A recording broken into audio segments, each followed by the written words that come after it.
To be honest, I never actually worked out why this was such a common problem. Surely you just check the status of the toilet roll holder before you get down to business. It's not that hard, is it, Danny? Okay, well, bravo you big brain. Although that's exactly what I did. So, but I've been in this situation many times. Shit. I've wiped my ass with some... Let's not go there. Hello everybody, welcome back to another episode of Brain Blaze. This one, written by Danny. Thank you, Danny. Ridiculous upcoming... Second, I just necked an entire Red Bull. My kid woke up super early this morning. It's like, why? The biggest problem... Sorry to just go off on a tangent immediately, but the biggest problem, and... No! I am aware that before I had kids... I had no interest in hearing about other people's kids. And then you're always like, oh, when people have kids, they always talk about their kids. Why is that? Now I know! Because it's a big part of your life. And the problem is my kid's been waking up really well lately for like 3-4 days. And I'm like, yes, gonna go to bed a little bit later. And then that day you do go to bed a little bit later. Kid gets up at 5 and you're like, why? Why? I love you, but why? Ridiculous upcoming tech inventions. That's what we're talking about today. Thank you to Danny for it. And we're starting off with Selfie Toast. Round of applause. There's something missing at the breakfast table. I've got my 2 slices of toast, my cup of tea, my single boiled egg, my plastic cutlery, and my morning copy of Elevator News. Danny, why are you using plastic cutlery? Just get some real cutlery. Although, I understand, again, bringing up my kids, everyone is totally turned off. No one cares. But I have 3 forks left. For some reason, my youngest, my son, he throws away cutlery. And if you don't catch him doing it, it just gets thrown away. And now we're reduced to 3 forks and 2 teaspoons. He doesn't throw away knives. We've got plenty of knives. And don't be thinking he's getting hold of like sharp knives. These are just like cutlery butter knives. He just keeps throwing them away. And now I have to buy new cutlery. That's not a knife. That's a knife. Just kids having fun. You all right? Today I have something super exciting to share with you. It's Magic Spoon. Remember those...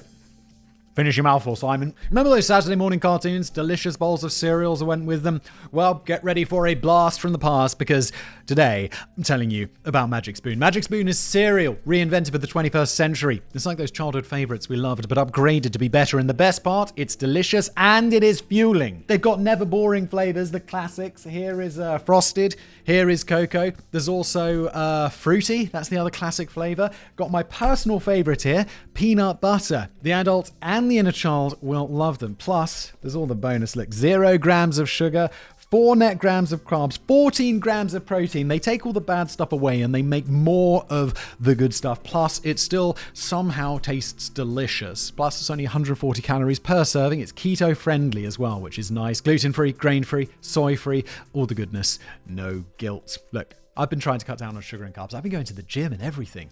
It's, just part of a journey to being more healthy in general in my life, and Magic Spoon is helping me. So here's what you can do. Click the link below or go to magicspoon.com/blaze to grab a variety pack and try Magic Spoon today. And when you check out, use the promo code BLAZE to get $5 off. And check out Chocolate Chip Cookie. That's the new flavor. That's what I've been eating today. It's limited edition, I think. Trust me, you don't want to miss out on it.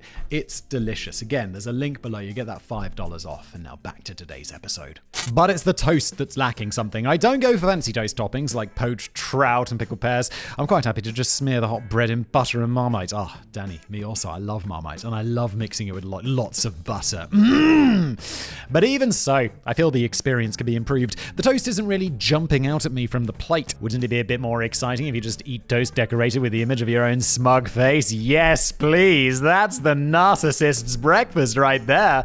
Of course it would. Thank goodness somebody out there decided to put their mind to it. When I first heard about the Selfie Toaster, I imagined some kind of smart device which received your digital images and then carved them into your slices of toasting bread with clever laser printing technology. That's exactly what I imagine. Is that not it? But of course that would be ridiculous and probably a bit expensive. You're actually stuck with just a single image, so you better choose wisely as you'll be staring at it from the breakfast table every morning for years to come. Wait, this is something you can't change it? It's just like some plate or whatever that stamps it on that's built into the custom toaster? That's insane and also sounds just as expensive. This is how it works. You buy what looks like a fairly standard cheap toaster from the Vermont Novelty Toaster Corporation for about $75, and then you send them a digital selfie. Within a couple of weeks, they'll send you a couple of custom stainless steel heating inserts which have been stenciled with a simplified version of your photograph. I have to say, for $75, this kind of sounds like a novelty bargain that the sort of that I'd buy someone for Christmas. Just stick these inside the toaster and dazzle your friends and family as you offer them slices of toast served with your own mighty image. Perhaps only a true narcissist would actually choose to go through with a selfie. I'd be more tempted to go with a photograph of a friend or a neighbour so that I could surprise or maybe even scare them a little bit the next time they came round for breakfast. You just do it with Jesus' face and be like, oh my God, it's Jesus! Or I suppose you can go for a picture of your partner or a pet dog or the Virgin Mary. Big brain. In fact, it was a Virgin Mary grilled cheese sandwich that probably first inspired the selfie toast trend in the first place. The sandwich generated media attention in 1994 because it supposedly resembled the Virgin Mary, later selling at auction for $28,000. I feel like it was probably bought by a casino, right? Because no one in their right mind is actually spending $28,000 on that toasted cheese sandwich unless they're getting a return for it, because the resale value is probably going to be quite low. It's the sort of thing that a casino would buy because it's going to generate loads of press, right? Which is quite cool for the people who, stumble across these things, because a casino is going to buy it and give you 28 grand. The Vermont Novelty Toaster Corp first started selling toasters containing heating inserts stenciled with specific images such as Jesus Christ before they upped their game with the idea of producing custom heating inserts based on any image you like. But there are just a few troubling niggles with the concept. For starters, the simplified images aren't really any good, and you'd be hard-pushed to correctly identify the vague portrait on the toast if you didn't already know it. And unless you enjoy completely dry toast, you're going to have to cover up the image anyway when you apply the butter and Marmite. Yeah, but you get to enjoy it for a minute, right? And also, if you're like serving people breakfast, you put all the toast in that little toast thing. What's that called? That thing that holds toast that has the little slots in it that you stick the toast in. I don't have one. I should get one of those. I loved having that as a kid. You'd stick it with toast and you'd be like, yes, let's have some toast. It's nice. It's a nice breakfast thing. I want one of these, Danny. I don't think this is ridiculous. I kind of like it. I wouldn't put my own face on it because that would be super narcissistic. But I'd put something cool on there. I don't know, like some text that says enjoy your breakfast or a picture of a penis. Yeah, boy. Another problem is that the toaster doesn't actually heat up the lighter tones of the selfie, whilst it overheats the darker tones to create the necessary contrast, so you're actually eating a sad combination of half cold and half burnt toast. Yummy. And I'm pretty sure that the novelty of eating toast with the exact same image will wear off after about the 5th slice. I've got an easier way to do this. Just get piece of metal and have you can order custom pieces of metal off the internet, right? Just the size of a piece of toast, that someone will laser cut out in a workshop, and then just toast the bread and then get a blowtorch. Just be like, done. Easy. And then you've got actually toast that is toasted, and it'll be a little bit brown from the blowtorch in where it's supposed to be. The Vermont Novelty Toaster Corp, which appears to be made up of one guy in Vermont, shocking we know, has seemingly conceded defeat already as of 2022. The website contains a message from the self-proclaimed stoner tie-dyer, which admits that he's not very good at keeping a company running. It's also a bit of I like the idea, but I'm also like, this isn't gonna work, is it? If this was on Dragon's Den, I'd be like, cool, can I take that home? But I'd never buy it. He now presents customers with 2 options. Number 1, buy one of the last remaining toasters and accompanying custom heating inserts for a hefty $150. Or 2, buy or lease the crumbs of his company. Tough call. The Belty. Breathe in as we absorb a fascinating thought from Bertrand Duplat, the co-founder. So he's French. Bertrand Duplat. That's the worst name I ever heard. The French co-founder of a startup, Emiota. The belt experience hasn't changed in centuries. We could argue if it ain't broke, don't fix it. Or we could argue that thousands of years is far too long to wait to take the humble belt to the next level. I have to say, I like belts with the adjustable thing that's surprisingly hard to find. Like belts with the notches. I'm always like, it's too loose, it's too tight, it's never just right. Ooh, that rhymes. I like the ones where you feed it through and then it's fully adjustable. So you can get it to the perfect adjustableness. So I don't think the belt was broke. I don't think the belt was not broken. And then someone invented that and I'm like, cool, you've mastered the belt. The problem is they're never particularly nice. They're always just look like skaters belts. But I'm like, it's just such a better way of doing belts. Belt. What else could the belt be doing for us? Bertrand was proudly speaking at the Consumer Electronics Show in Las Vegas in 2015, at which his company was showing off a gadget which became something of a surprise hit at the show, even if that didn't necessarily translate into a successful product. The idea behind the Belty, catchy name, was that it could automatically adjust itself at the right moments. So if you've just gorged yourself silly on a family KFC bucket and decided that it's time for a sit down to recover from this spectacular feat of digestion, the belt will naturally loosen itself to give your belly a bit more breathing room. Also, is that how it works? That's a movie thing, right? Where people are like, oh, loosen my belt. But really, your tummy that gets full of food is like around here, whereas your belt is a good bit lower. It sits just above the hips. I don't think that bit particularly expands when I've just finished a meal, does it? I don't think I've ever eaten so much. It's like, oh God, hello. And I've stuffed myself silly at points. When you decide it's time to jump back into the action and head straight back to the KFC for another bucket, the belt will tighten again slightly to ensure that your trousers don't fall down on your journey. This 21st century belt, stitched from high-end leather hides, a motor in the buckle, along with a gyroscope and sensors which transmit information to the accompanying app. Of course it had an app, of course it did. So it's not just randomly guessing when you're standing or sitting. The app is constantly monitoring your daily routine, activity level, and the ever-fluctuating space between your belly and buckle to make minute adjustments throughout your busy day. That actually sounds not bad. That doesn't sound bad at all. That sounds like the belt that I was talking about, but even better. I want a Belty! You can even fully customize the app so that the belt works the other way around and begins to tighten as your belly gets too big, delivering a physical warning to get your nose out of the KFC bucket at once. Oh, and the Belty also vibrates aggressively when it's decided that you spent far too long sitting on your ass and that you need to get up and move. Oh my God, it would be vibrating all the time.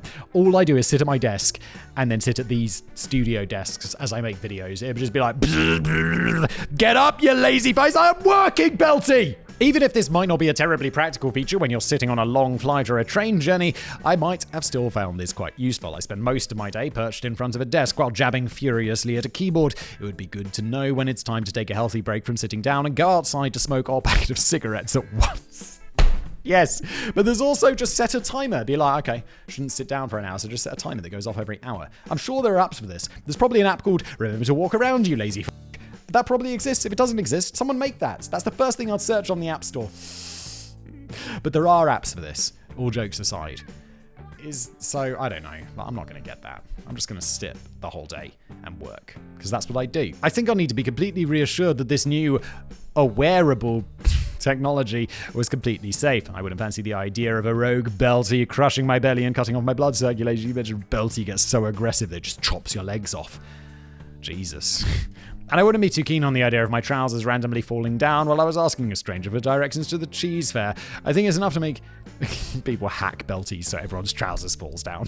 It's enough to make you think that we're better off retaining control of our own manual belt winching. I might also feel a bit self-conscious wearing a belt that is constantly making loud wearing noises. You just be like, hello, what's that noise? Optimus, maximize! Come to think of it, I might feel self-conscious anyway, as the belt buckle hiding all of this clever technology is ridiculously clunky and heavy. However, it seems that Bertrand and his company have had a change of heart over the practical uses of the smart belt. Looking at the Imiota website today, all I see is a version of the Belty, which is essentially just a power bank. For the price of £150, you can plug your rechargeable devices directly into your groin for the most socially awkward power-up ever. Why the f*** is this? Alternatively, you could just buy a proper portable power bank for about £15 and stick it in your pocket, but where is the fun in that? You could even get one that clips onto a regular belt, couldn't you, Danny, if you want to look extra cool? The Charmin Robot. They say that one of the most tragically crushing situations you can ever face in life takes place in the bathroom. It's that moment where you reach for the toilet roll only to find out that the holder is completely empty. Almost happened to me the other day. Went to take a shit in my bathroom at work here, and I was like, oh, there's no toilet paper! And it was like one of those ones where you're like, yeah, I'll go in a minute, I gotta go! And so I had to run to the corner store, like this. Quickly go to the back of the corner store. Grab the big egg, I got to take it to the shower, gotta go! Bring me up, lady, now! It's very close, fortunately. I saw waddle back here. Let's go. And this is way too much information, but that's how it was this morning. Poop! He's pooped his pants! Oh, poop. To be honest, I never actually worked out why this was such a common problem. Surely you just check the status of the toilet roll holder before you get down to business. It's not that hard, is it, Danny? Okay, well, bravo you big brain. Although that's exactly what I did. But I've been in this situation many times. Oh, shit. I've wiped my ass with some... Let's not go there. Well, apparently, it is, according to American toilet roll brand Charmin. Charmin? A recent survey revealed that 58% of people aged between 18 and 34 have admitted to fully committing to before checking out how the end game is going to pan out. Only 50%? I'm sorry, but the other, 49%, 1% is people like Danny, are lying. It was perhaps unusual. Let me know in the comments below. Who has never been in a situation where you sat on the toilet, you've done a huge steamer, and then you're like, oh no! Come on, it's not just me. And then you're like, okay, what are my options? Okay, well, I'm going to have to waddle over and grab some tissues from somewhere in the apartment. There's no tissues. Oh God, okay, guess I'm taking a shower in the middle of the day. God. It was perhaps unusual to see Charmin set up a stage at the 2020 CES, as we don't normally associate toilet roll with cutting-edge technology, but Charmin was on a mission to preview the potential future of toilet technology by letting us peek into some of the cunning solutions they've been brewing up in their Charmin Go Lab. And that included a solution to the problem of the empty toilet roll holder of despair. I guess that when you usually find yourself facing this bathroom crisis, you either have to make a quick, very uncomfortable journey, or make an embarrassing scream for assistance from your family, or very understanding friends, but in the future, all you need to do is summon the Charmin Robot. This cute little motorized self-balancing robot on two wheels has the face of Charmin's cuddly mascot bear and includes a holder on top of its head where you can perch an emergency toilet roll. This is fine, but then you use your emergency toilet roll and you're right back at square one. Is the fucking Charmin Robot going to go to the corner store for you? Is it? It's not. It's not going to be capable of doing that. It's definitely not going to be able to handle payment. I wouldn't trust my card with a Charmin Robot. It's probably made in China. They'll hack that.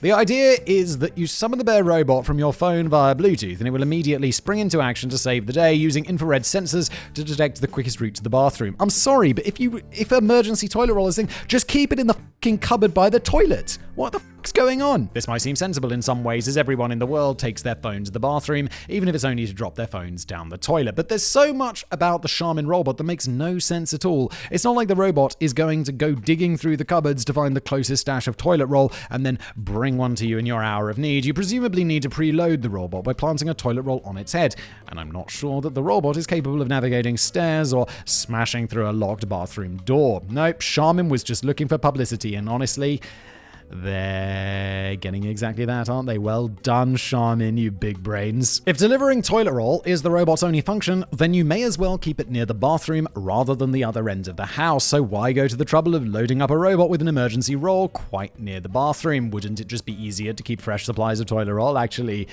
I don't know, inside the fucking bathroom? Yes, it would, Danny.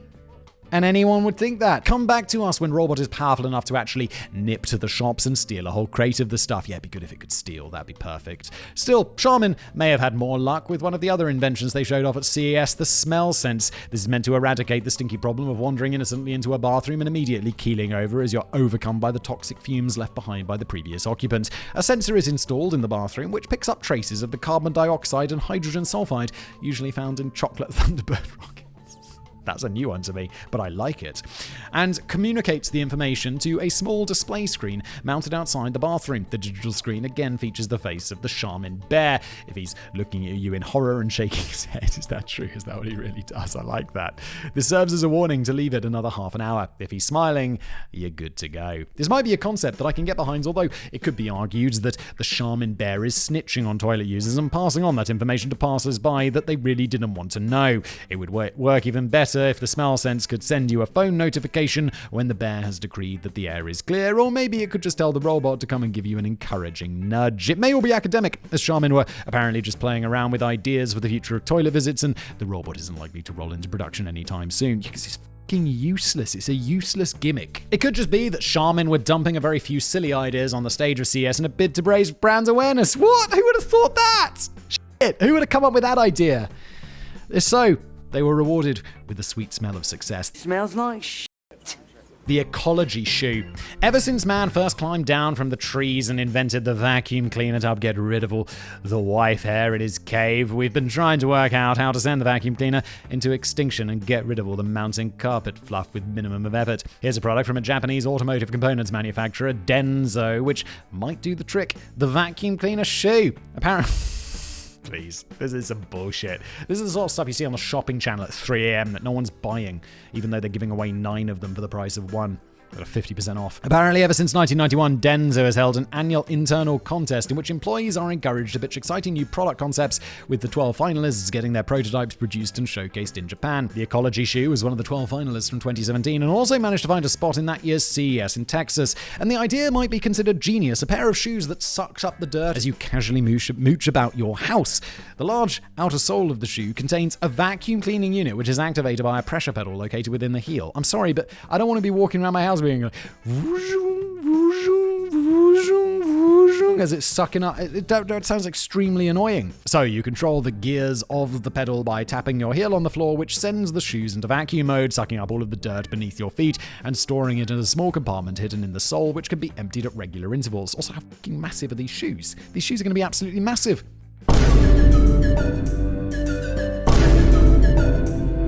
The concept of being able to clean the house with every funky dance step sounds quite appealing, and you're bound to get invited to loads more cool parties. You bet you are. There's nothing cooler than vacuum cleaner shoes, is there?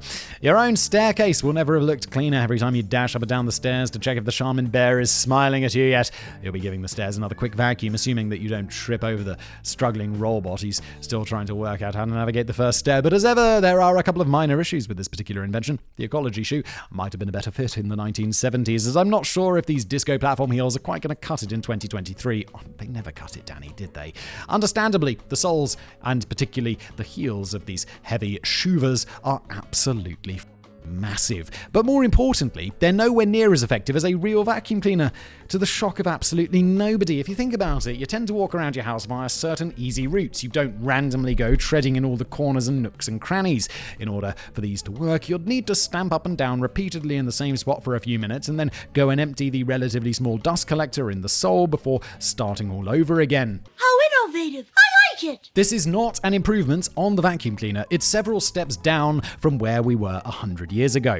I remember my nan had a vacuum cleaner, or it wasn't even a vacuum, it was just like a thing you'd use to, it wasn't electric. It just was like you'd roll it along the floor and it would use these like weird bristles to scoop shit. I'm like, Nan, why do you have a vacuum cleaner? She's like, well, this works perfectly. I'm like, Nan, I don't think that's getting dust.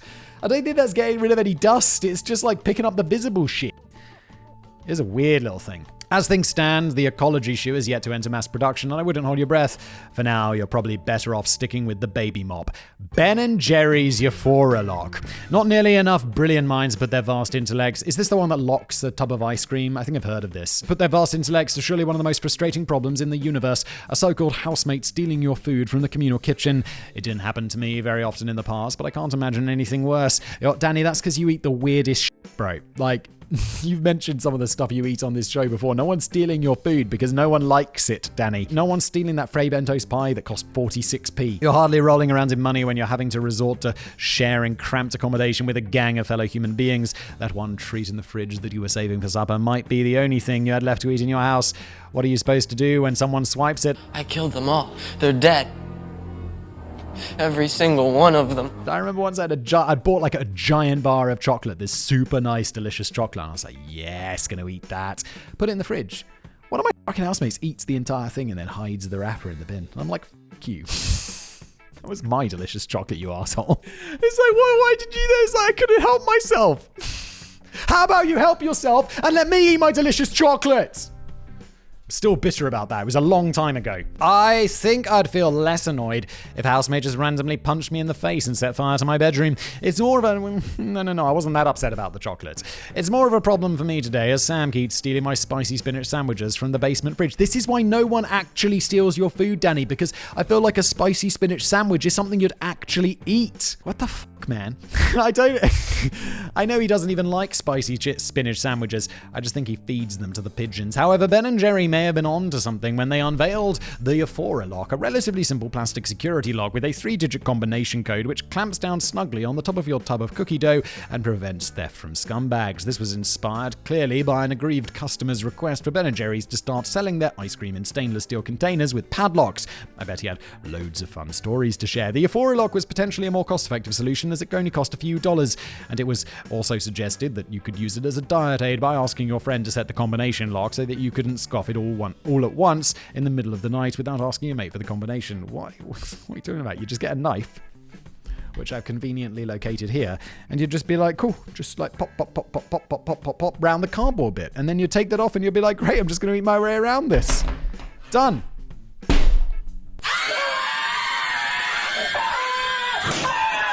However, a very wise man once said, when you encounter a secure door, sometimes the best way in is to make a new small door on the same wall. Exactly. And the same rings true here. If you were desperate to steal the ice cream, you'd just tunnel in from the bottom of the container, wouldn't you? Yeah, I'll just do that. I think my own idea of a custom selfie ice cream might be a stronger deterrent. As soon as the would-be thief stares down at the image of Alex Jones molded into the ice cream, they'll go whimpering back to their lair in defeat. I'll just be like, oh, lost my appetite, Alex. Your weird face put me off. Drop me a line if you want to buy the product, or buy or lease my company. I'm cool either way. Off to Dragon's Den Danny goes. That's the end of today's episode. Thanks for watching.